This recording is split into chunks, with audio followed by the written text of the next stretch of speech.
ایک علاقے میں ایک بابا جی کا انتقال ہو گیا۔ جنازہ تیار ہوا اور جب اٹھا کر قبرستان لے جانے لگے تو ایک آدمی آگے آ گیا اور چارپائی کا ایک پایا پکڑ لیا اور بولا کہ مرنے والے نے میرے 15 لاکھ دینے ہیں، پہلے مجھے پیسے دو پھر اس کو دفن کرنے دوں گا۔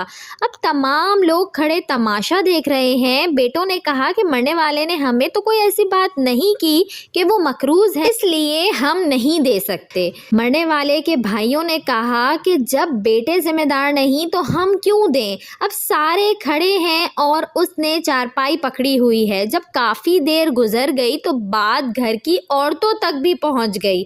مرنے والے کی اکلوتی بیٹی نے جب بات سنی تو فوراً اپنا سارا زیور اتارا اور اپنی ساری نقد رقم جمع کر کے اس آدمی کے لیے بھجوا دی اور کہا کہ اللہ کے لیے یہ رقم اور زیور بیچ کے اس کی رقم رکھو اور میرے ابو جان کا جنازہ نہ روکو، میں مرنے سے پہلے سارا قرض ادا کر دوں گی اور باقی رقم کا جلد بندوبست کر دوں گی۔ اب وہ چارپائی پکڑنے والا شخص کھڑا ہوا اور سارے مجمع کو مخاطب ہو کے بولا، اصل بات یہ ہے کہ میں نے مرنے والے سے 15 لاکھ لینے نہیں دینے تھے اور اس کے کسی وارث کو میں جانتا نہ تھا تو میں نے یہ ڈرامہ کیا۔ اب مجھے پتہ چل چکا ہے کہ اس کی وارث ایک بیٹی ہے اور اس کا کوئی بیٹا یا بھائی نہیں ہے۔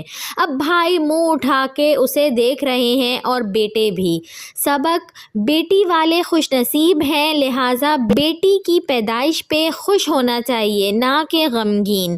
بیٹیوں کی شریعت میں بہت فضیلت بیان کی گئی ہے۔ ویڈیو اچھی لگی ہو تو اس کو لائک کریں، شیئر کریں اور میرے چینل کو سبسکرائب کریں اور ساتھ ہی بیل آئیکن کو بھی پریس کر دیجئے تاکہ میری نئے آنے والی ویڈیو آپ کو مل سکے۔